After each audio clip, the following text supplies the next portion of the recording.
Nom d'un clito. Nom d'un clito. Nom d'un clito. Nom d'un clito. Nom d'un clito. Nom d'un clito, le podcast qui se fout des tabous. Une exploration sans filtre ni excuse de la santé sexuelle au féminin et au masculin. Des témoignages intimes, des récits de vie, des interviews d'experts et d'expertes, des conseils et une communauté où ta voix compte. Je suis Céline Guillan, facilitatrice de l'univers Nom d'un clito. Aujourd'hui, on va parler de puissance, mais pas celle qui écrase ou qui fait flipper. Non, non, non.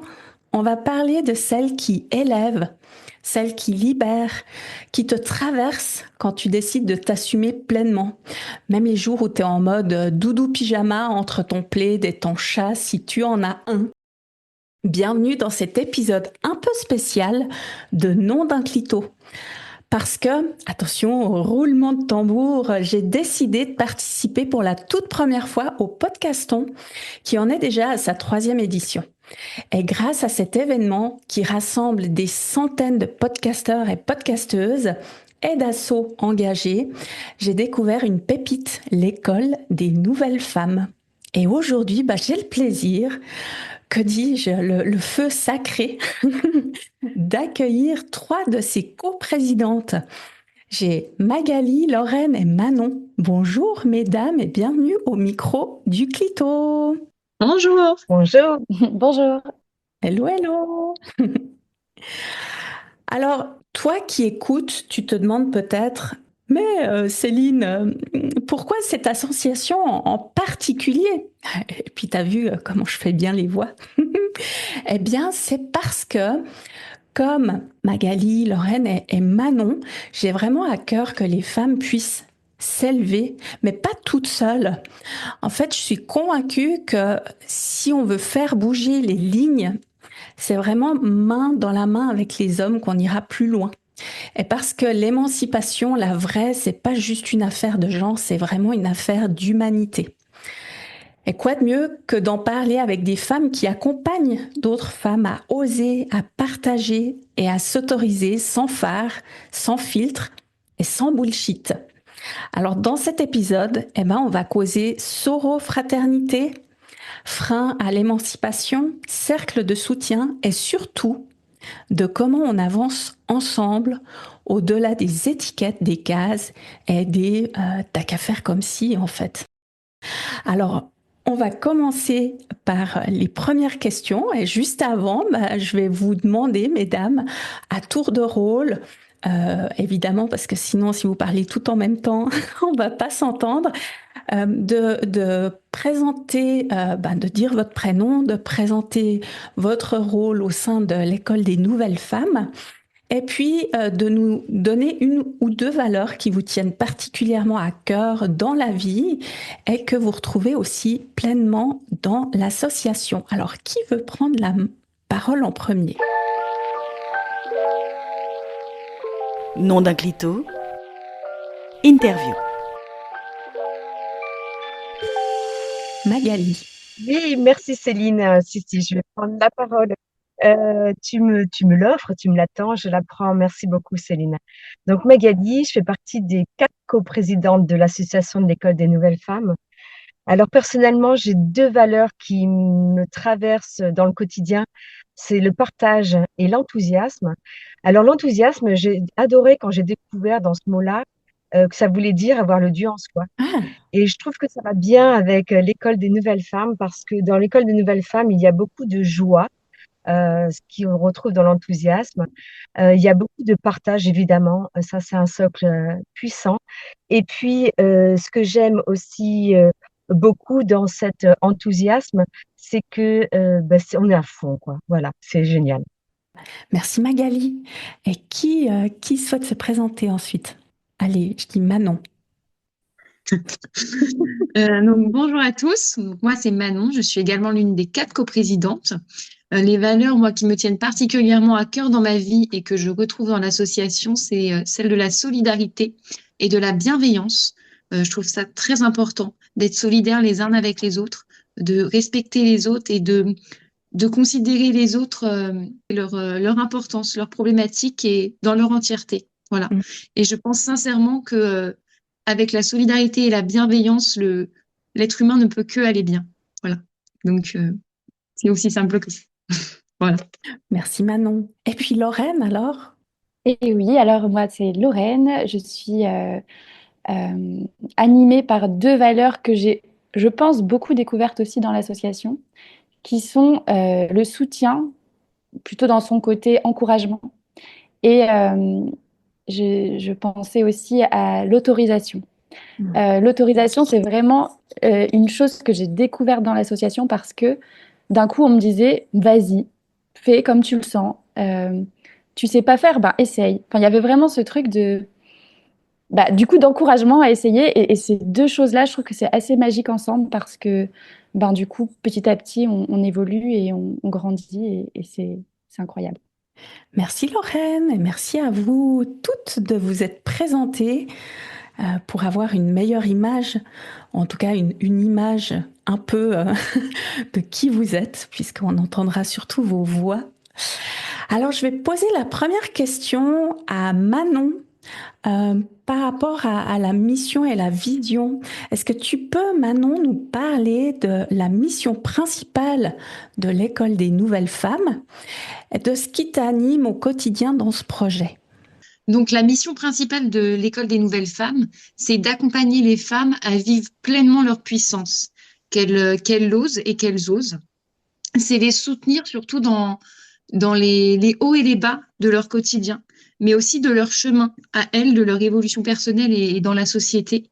On a tous des moments qui sont plus faciles que d'autres et des moments qui sont plus durs, et ça nous tient à cœur de soutenir ça dans l'évolution, en fait. Mhm.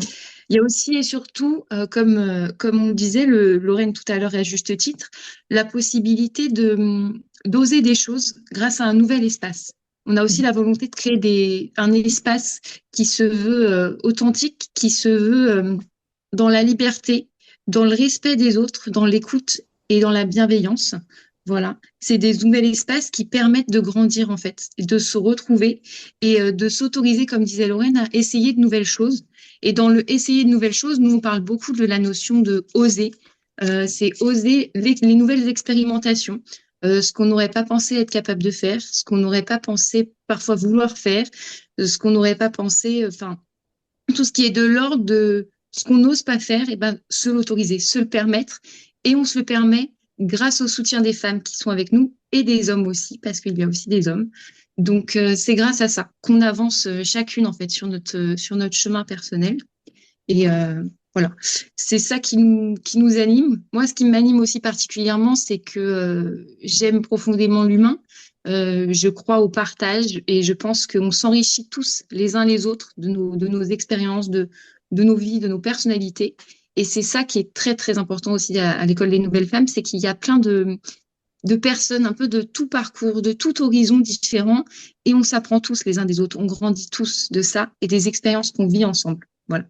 Il y a aussi autre chose, moi, qui m'anime dans l'École des Nouvelles Femmes, c'est l'envie d'être témoin des évolutions des femmes dans, dans leur vie, en fait, d'être témoin que parfois on peut partir de très très bas et arriver très très haut, et que c'est pas une course, la vie, c'est pas du tout une course, que c'est des petits pas. Donc il y a une théorie, la théorie des petits pas, qui est pareil très chère à l'École des Nouvelles Femmes. Voilà, comme je le dis, on ne peut pas gravir la Tour Eiffel sans monter la première marche. Ça, c'est très important et je trouve ça tellement beau de voir ça chez chacun et chacune. Ouais. Voilà. Et pour ça, c'est vrai que on essaye de mettre en place des choses. Donc, la première chose, c'est qu'il y a des Zooms qui ont lieu chaque mois, voilà, qui sont soit animés par des intervenants extérieurs, soit animés par nous, les coprésidentes, ou soit animés par les adhérents et adhérentes. Parce qu'on a créé un peu une notion qui s'appelle le par et pour vous. C'est-à-dire que les adhérents et adhérentes, quand ils se sentent appelés, si j'ose dire, s'ils en ont l'envie et l'appel d'animer un Zoom sur un sujet qu'ils aiment ou qui leur tient à cœur, ils ont le pouvoir de le faire. C'est-à-dire qu'ils prennent contact avec nous et on s'organise, on voit avec eux ce qu'ils veulent faire, le pourquoi du comment, et on l'inclut dans le cheminement qu'on fait pour l'année. Donc, il y a donc ces Zooms qui sont mensuels. Il y en a un par mois et maintenant, il y en a forcément deux parce qu'il y en a aussi un rituel qui a lieu chaque mois, en plus du Zoom mensuel. Et on a également la chance, donc, comme disait Magali tout à l'heure, d'avoir un lieu, donc à Sigean dans l'Aude, qui nous permet aussi d'organiser des rendez-vous en présentiel. Des rendez-vous sur des week-ends en général de 3 jours pour l'instant, sur différentes thématiques, avec des intervenants différents. Et là, les adhérents et adhérentes peuvent s'y retrouver. Voilà. Merci Manon. Et est-ce que par hasard une de vous a envie d'ajouter quelque chose ou si le message de Manon est complet? Vas-y Lorraine. Ouais, moi je veux bien juste enfin, je trouve pas hyper complet et merci Manon, c'était super clair. Mais pour donner un exemple, en fait, c'est que quand on dit qu'on encourage les femmes à oser, ou, enfin, on encourage aussi parfois les hommes d'ailleurs, mais l'idée c'est que ils osent aussi pour le collectif. Et en fait, à force de chacun ose un petit peu quelque chose pour l'ensemble de la communauté de l'école des nouvelles femmes, finalement, ça nourrit chacun. En fait, à chaque fois que quelqu'un ose animer un atelier, par exemple, bah, ça profite à tout le monde. Et en même temps qu'il grandit, ben, nous, on est aussi très nourris. Donc, c'est vraiment très enrichissant aussi ce fonctionnement. Hmm. Oui, oui, effectivement, ouais, c'est super intéressant. J'entends qu'il y a vraiment cette notion de oser et je te laisse la parole, Magali. Merci Céline. Il y a quelque chose aussi que j'adore, c'est que nous proposons, c'est que justement dans le fait d'oser, on accompagne, comme disaient Manon et Lorraine, c'est-à-dire que on accompagne, que ce soit techniquement, relationnellement, affectivement, la préparation par exemple d'un atelier ou d'une proposition. Donc on est là réellement en soutien, c'est l'un des mots qui a été cité dans les valeurs par Lorraine et qui sont aussi dans les valeurs profondes. Donc ce soutien-là, on le retrouve aussi dans l'élaboration de ses propres projets ou propositions. Parce que si je comprends bien, en fait, les personnes, les membres de l'association qui ont envie de proposer un atelier n'ont pas forcément besoin d'être des professionnels de la préparation. Ils peuvent venir aussi parler d'un sujet qui leur tient à cœur et puis de le partager avec les personnes enfin, les participants. C'est bien ça? C'est bien ça, et puis c'est ça qui est magique d'ailleurs, c'est-à-dire que on dépasse toute la question de professionnalisme ou légitimité ou diplôme ou je ne sais trop quoi. Ça, c'est un acte de cœur. Voilà, je suis passionnée ou j'ai envie de quelque chose, ou je sais faire quelque chose, ou j'ai envie de dire quelque chose, d'exprimer quelque chose qui est puissamment en moi ou profondément ou caché en moi. Et l'idée, c'est ça le plus fort et le plus puissant. On parlait de puissance tout à l'heure des femmes quand tu as fait l'introduction, Céline. Et c'est ça, me semble-t-il, la puissance, c'est d'aller chercher la pépite que nous avons en nous. Merci Magali. Lorraine? Et juste pour rebondir là-dessus, c'est que ça va même peut-être plus loin que ça, c'est-à-dire que des fois, le miroir des autres, chacune qu'on se regarde, euh, on arrive à aller cibler chez quelqu'un, ça c'est ta pépite, et s'il te plaît, vas-y, anime-nous quelque chose autour de ça. Et moi, c'est aller me chercher à des endroits où j'aurais jamais imaginé au départ aller grandir de mon côté. Donc, c'est vraiment très précieux en fait aussi ce regard de chacune et cet encouragement à aller à ces endroits-là. Ouais, précisément, ouais. C'est le pouvoir du collectif et le fait que chacun reflète ce qu'il voit de l'autre ou qu'il y ait vraiment des témoignages ou des récits qui résonnent, qui font écho. Eh bien, je vais passer à la seconde ou deuxième question. C'est à toi que je vais m'adresser, Magali, parce que dans les accompagnements qui sont proposés par l'association, quels sont, selon toi, Magali, les principaux freins que rencontrent encore les femmes dans leur chemin vers l'émancipation et comment est-ce que les cercles de soutien peuvent justement aider à dépasser ces blocages? Ce que je verrai principalement, c'est la peur dans le chemin de l'émancipation, la peur de ne pas être légitime dont je parlais tout à l'heure, la peur d'être rejeté des fois, la peur de ne pas savoir faire, de ne pas y arriver.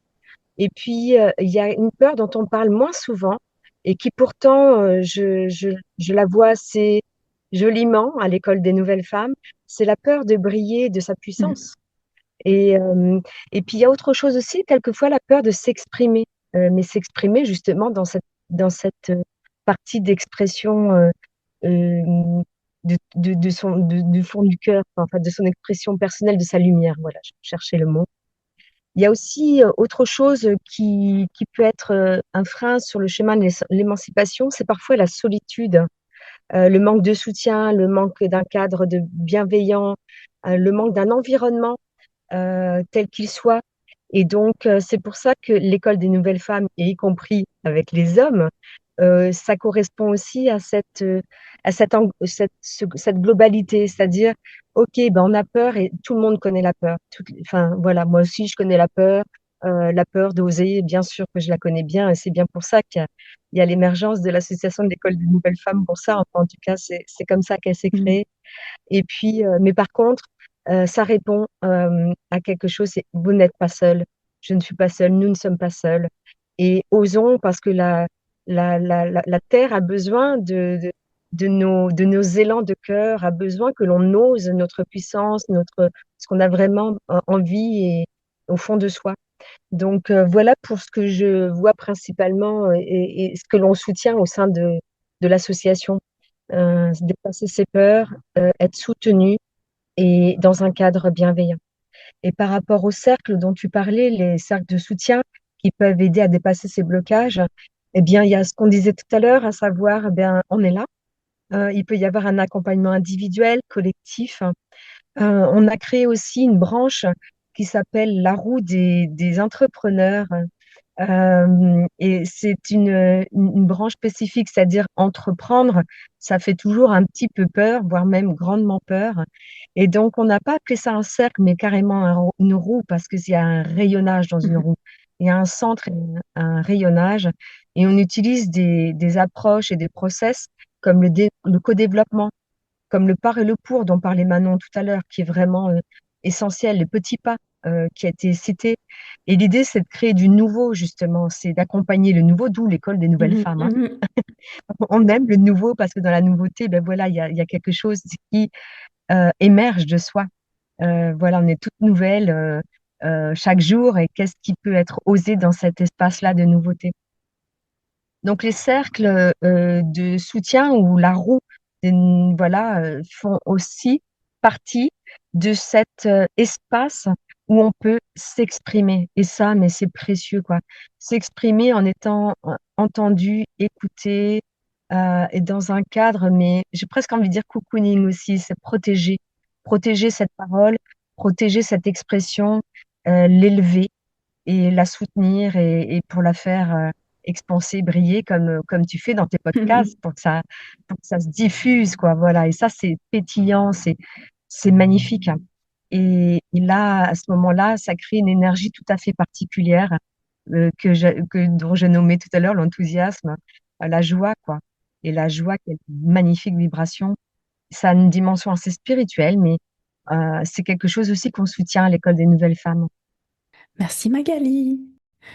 Est-ce que par hasard Lorraine ou Manon, vous avez envie de dire autre chose, de dire votre mot, et faire entendre vos voix aussi? Ben, je suis complètement d'accord avec ce que Magali partageait, dans le sens où effectivement les peurs, c'est le premier blocage. Et moi, très personnellement, ce que j'aime dire, c'est que ce qui bat la peur, c'est l'amour. Mhm. Voilà. Et je trouve que à l'EDNF, c'est aussi quelque chose, donc à l'École des Nouvelles Femmes, qui est très présent. C'est l'amour des autres. C'est aussi parfois découvrir l'amour de soi, d'une certaine façon, qui est pas forcément fluide pour tout le monde. Mhm. Et savoir qu'il y a des ressources, qu'on a du soutien et c'est vraiment, je dirais que c'est l'une des plus grandes forces aussi. C'est ces liens d'âme et d'amour qui se créent euh, au sein de l'association et c'est très beau à voir. Voilà. Merci Manon. Et je rajouterais au sein de l'association, y compris avec des femmes et des hommes qui arrivent nouvellement. C'est-à-dire qu'ils baignent aussi dans une ambiance dans laquelle ils vont aussi sentir ce qui s'y passe. Et c'est aidant aussi pour oser la rencontre aussi, Mhm. que ce soit avec les autres ou avec soi-même. Donc, ce qui est très chouette, c'est que cette dimension d'amour dont parle Manon, c'est un socle parce que nous nous connaissons, l'association existe depuis 2 ans et demi, et nous nous connaissons depuis plusieurs années. Donc, il y a aussi un socle de personnes, de femmes et d'hommes qui se connaissent depuis quelques années toujours des nouvelles perles qui arrivent et qui contribuent à ce collier collectif. Mhm. C'est une belle image. C'est une belle image, Magali. Nom d'un clito, abonne-toi et like tes épisodes favoris. C'est Céline et tu es toujours dans Nom d'un clito, spécial podcaston. Aujourd'hui, c'est Magali, Lorraine et Manon qui viennent parler de l'association L'école des nouvelles femmes. Alors, je vais m'adresser à toi, Lorraine, pour savoir quelle est la place de l'homme dans cette association. Donc, on le disait, je l'ai nommé dans l'introduction, on parlait de sorofraternité. L'école des nouvelles femmes intègre justement les hommes dans son approche. Comment, toi, Lorraine, est-ce que tu vois leur rôle dans cette dynamique d'émancipation et que signifie pour toi avancer ensemble dans une logique de sorofraternité? Alors aussi loin qu'on se souvienne, il y a toujours eu des hommes en fait qui étaient présents. C'est-à-dire qu'au départ, quand l'école des nouvelles femmes était un parcours et non une association, il y avait des intervenants masculins dans le parcours. Déjà, ça crée quelque chose d'un peu, comment dire, particulier, dans le sens où on n'était pas entre femmes, etc. Il y avait aussi des hommes qui étaient là pour nous accompagner justement vers notre puissance, vers notre oser, etc. Et ensuite, quand c'est devenu une association, ce qui s'est passé, c'est que, ben, tiens, il y avait l'une d'entre nous qui voulait venir avec son conjoint ou le frère de l'autre. Et petit à petit, en fait, même dans les participants, il y avait toujours un homme ou deux. Euh, et en fait, leur présence, elle était juste, quoi. Il y avait quelque chose qui se passait autour de ça qui montrait qu'en fait, ben, ça fonctionnait aussi de cette manière. Et du coup, à un moment donné, c'est vraiment, je me souviens, devenu un questionnement pour nous, vu le nom de notre association. Est-ce que dans notre mission, on parlait des hommes ou pas? Enfin, il y avait quelque chose qui a été à un moment une vraie question. Et je me souviens même que rien que de répondre à cette question, ça nous a déjà fait bouger les unes les autres autour de ce sujet. Et puis finalement, oui, on s'est rendu compte que c'était une démarche qui sortait du clivage, que les espaces voilà, féminins, ils existent, des espaces masculins, bon, ça commence à exister, etc. Mais des espaces où tout le monde travaille ensemble, ça, voilà, on s'est dit, ben, nous, c'est ça qu'on veut. Voilà. Donc après, ça s'est fait très naturellement. Et puis, ben, voilà, certains intervenants qui arrivent, qui sont des hommes, on travaille tous ensemble. Moi, personnellement, j'ai mon copain qui est venu aussi, donc je trouve ça hyper chouette parce que ben, c'est super de travailler sur moi dans un espace privilégié, etc. Mais si lui, il est là aussi et que du coup, ben, on partage ces moments, ben, on grandit ensemble aussi. Mhm. Donc voilà, je pense qu'à tous ces niveaux-là, c'est vraiment hyper précieux. Et puis voilà, ça nous montre à quel point on est tous pareils en recherche, on a tous besoin de soutien, on a tous besoin d'être dans ce genre d'espace où on est autorisé, aimé, soutenu. Et, euh, et ben ça fonctionne, quoi. Mhm. Absolument. Et j'aurais même envie de dire d'être valorisé, parce que c'est vraiment chacun, d'après ce que j'entends déjà, chacun peut vraiment amener sa pierre à l'édifice, co-créer, et c'est quelque chose qui permet de valoriser, c'est hyper gratifiant. Donc, c'est vraiment des espaces. Euh, les espaces que vous ouvrez, ils sont vraiment précieux euh, pour, euh, pour ensemble, on l'a déjà dit, mais avancer ensemble. Je rajouterai la notion aussi dans cette sorofraternité d'équilibre. Et je trouve ça puissant de trouver l'équilibre en soi. Le public est évidemment plus féminin, il y a plus de femmes que d'hommes, mais quand il y a plus de femmes que d'hommes et qu'il y a que quelques hommes dans un espace où il y a beaucoup de femmes, eh bien, c'est très enrichissant dans leur féminin à eux, parce que souvent, ça peut réparer, accompagner aussi des parties d'eux-mêmes dans cet espace-là, dans la relation Mhm. femme, et vice-versa. C'est-à-dire que l'homme, dans la relation à la femme, a souvent aussi des espaces qui peuvent être fragiles, et donc leur présence avec cet espace d'amour, de bienveillance, et souvent relationnellement, enfin, ils souhaitent être là. C'est vraiment quelque chose auquel ils souhaitent participer parce qu'ils croient aux femmes. Et comme tu disais, il y a quelque chose qui honore, qui gratifie, qui admire. Enfin, donc, et ça, c'est réparateur Mhm. aussi. C'est doux et c'est salvateur, je dirais, pour les deux, tout en gardant une forme d'équilibre pour chacun, féminin, masculin, mais aussi dans le groupe, l'équilibre en fait des femmes et des Mhm. hommes. Alors, ça ne veut pas dire qu'il soit toujours moitié-moitié quand il y a des formations, par exemple en présentiel, loin de là. Mais par contre, quand il y a quelques hommes ou quand il n'y en a pas, ben voilà, ça crée tout ça, ça crée des formes comment dire, d'espace où on peut visiter des choses pour nous-mêmes. Et les hommes sont précieux pour ça, dans leur regard et dans l'énergie qu'ils peuvent Mhm. apporter. Merci à eux au passage. Oui, merci messieurs. Merci Magali pour cet ajout. Et puis effectivement, je trouve que c'est important de leur ouvrir cet espace. euh, et c'est vraiment un espace de réconciliation homme-femme.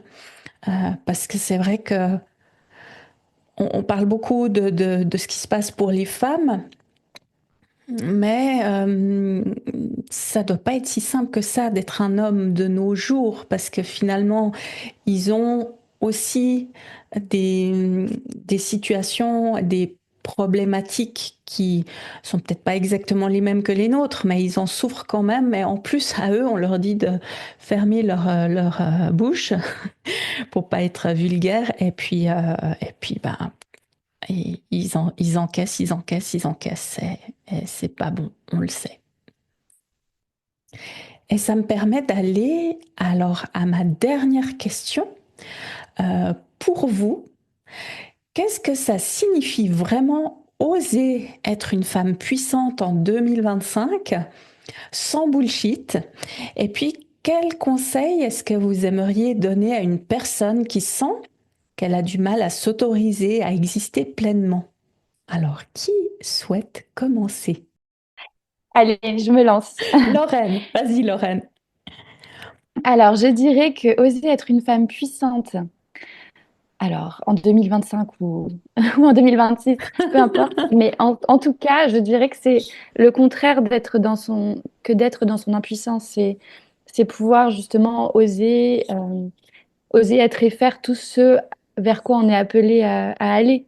Euh, voilà, d'être dans sa puissance, pour moi, c'est d'être capable, ou en tout cas de s'autoriser à explorer ce qu'on a envie, en fait, Mhm. sans être bloqué. Ouais. Donc voilà. Et le conseil que je donnerais à quelqu'un qui a du mal à s'autoriser à ça, euh, peut-être simplement que c'est pas seulement pour soi qu'on le fait, on le fait aussi pour les autres et pour le monde, parce qu'à chaque fois qu'on ose et qu'on grandit, en fait, on contribue aussi. Et ça, c'est magnifique. Ouais. Voilà. Donc, aller vers des soutiens, aller vers des terreaux qui nous permettent de grandir à cet endroit-là, c'est vraiment pour, euh, pour le monde aussi. Merci Lorraine. Magali. Oui, merci. Pour moi, une femme puissante, quelle que soit la période, c'est une femme qui est en congruence avec ce qu'elle est, donc qui dit ce qu'elle pense, qui affirme un non quand elle pense non et qu'elle ose le placer. Donc il y a une notion d'énergie, d'être alignée dans son corps, dans son esprit, dans son cœur et de ce fait dans ses actions. Et je dirais que c'est aussi simple que ça. c'est pas une notion de force, loin de là. C'est une notion de douceur et d'écoute intérieure. Et c'est pour ça que on a utilisé le mot puissance, hein. Cette puissance qui finalement n'est ni plus ni moins que notre force de vie, notre élan de vie, de cœur. Et ça, c'est ça pour moi, être une femme puissante, c'est être une femme en lien avec cette partie de soi et en soi euh, qui, qui, qui demande à rayonner, à éclore en fait. Et si je devais donner un conseil, ah, de prendre une grande respiration et de souffler vraiment quand il y a besoin de souffler. Mhm. Voilà, de respirer pleinement nos propres espaces là-dessus, c'est-à-dire savoir prendre une grande inspiration quand on a vraiment besoin de prendre, de se nourrir de cet espace-là et savoir souffler parce que la vie de tous les jours, c'est pas toujours, oui, c'est toujours si simple et de savoir bien souffler et soupirer quand il y a besoin, quoi. Et je parle de ça, mais j'en souris et en même temps, je trouve ça très puissant parce que, par exemple, on a des phrases comme qui soupire n'a pas ce qu'il désire, ou des choses comme ça. Mais pour autant, la vie, la puissance, c'est justement aussi dans cette respiration. Donc, savoir bien respirer et savoir bien souffler et bien souffler quand on en a besoin. Donc, c'est un conseil très concret et que je trouve très, très puissant, Mhm. justement. Oui. Et je donne le relais à Manon. Merci. Alors moi, ce que je dirais, c'est que oser être une femme puissante, j'aurais aussi parlé d'alignement et d'être bien dans ses baskets, c'est-à-dire d'assumer nos choix, d'assumer nos envies, d'assumer, de nous s'assumer en fait pleinement. Comme je disais tout à l'heure, dans les hauts et les bas de la vie, et ben de dire oui, bah aujourd'hui, je vais aller courir 5 kilomètres, bah j'ai pas l'énergie. Bah, ok, c'est ok. Voilà, c'est ok. Bah, demain, j'aurai peut-être l'énergie d'en faire 5 ou peut-être 10 ou peut-être 2 et ce sera déjà bien. Mhm. Donc, je dirais qu'oser sa puissance, c'est aussi ça. C'est oser se traiter peut-être soi-même, alors ça va peut-être être fort, mais avec respect. Oser se prendre dans notre intégralité, dans tout ce qui fait de nous qui on est. Voilà. Oser être soi, que ça plaise ou que ça déplaise, parce que de toute façon, on ne peut pas plaire à tout le monde, mais est-ce que le plus important, ce serait pas de se plaire à soi et d'essayer de répandre l'amour, en fait? Parce que je pense que quand on est OK avec soi, les autres peuvent que être OK avec ce qu'on dégage. Voilà. Mhm. Et le conseil que je pourrais donner pour ça, c'est un conseil que j'aime beaucoup, c'est se traiter comme on traiterait sa meilleure amie. C'est-à-dire que bah, sa meilleure amie, parfois, elle a besoin qu'on lui donne un petit coup de pied au cul. Et puis des fois, elle a besoin qu'on lui fasse un câlin. Mhm. Voilà. Et c'est vrai que c'est le plus important. Et mon deuxième conseil, c'est de rejoindre l'association. C'est évident. Donc voilà. Merci Céline. Merci Manon. Eh bien, moi, ça me fait vraiment penser à vraiment comment on peut inspirer finalement en étant un modèle d'être et de faire et comment, grâce à des femmes comme vous qui montrez la voie à d'autres femmes, comment ça a des répercussions aussi pas que sur les femmes mais sur aussi les générations futures pour que les futures femmes, futurs hommes voient vraiment ce que c'est, ce qui est possible de faire quand on avance ensemble, qu'on arrête la comparaison qui est toxique et puis qu'on on regarde d'abord son propre espace avant de juger celui de l'autre pour avancer vraiment. Ouais, c'est vraiment un mot qui est revenu souvent dans cet épisode, le mot avancer. Eh bien voilà, c'est la fin de cet épisode de Nom d'un clito. J'espère que tu as kiffé autant que moi cette plongée dans l'univers vibrant de l'école des nouvelles femmes parce que on a vraiment besoin de plus d'espace comme celui-là où on peut être puissante, vulnérable, solidaire et surtout pas parfaite. Tu retrouveras tous les liens pour suivre, soutenir et pourquoi pas, comme le disait Manon, rejoindre l'association directement dans le descriptif de l'épisode. Et fais-toi plaisir, va fouiller, tu vas trouver plein d'infos hyper intéressantes sur l'association. Et puis parce que c'est aussi l'occasion de sortir des sentiers battus, je te rappelle que cet épisode s'inscrit dans le cadre du Podcaston, un événement qui te fait découvrir des centaines d'associations grâce à la voix et l'énergie de super podcasteuses et podcasteurs comme moi. Alors fonce sur le site www.podcaston.org et ouvre tes oreilles à d'autres causes, d'autres engagements et d'autres pépites. Quant à moi, je te retrouve très vite dans un nouvel épisode de Nom d'un clito. Et puis le mot de la fin, je dirais, oser être puissante, c'est pas réservé que à Beyoncé. Et c'est un acte quotidien parce que, rappelle-toi, chaque voix compte. Nom d'un clito, un espace ouvert à toutes et tous. Pour tout savoir sur l'univers Nom d'un clito, et ne rater aucun épisode, suis le Clito sur Instagram sur le compte Nom d'un clito tout attaché. À bientôt!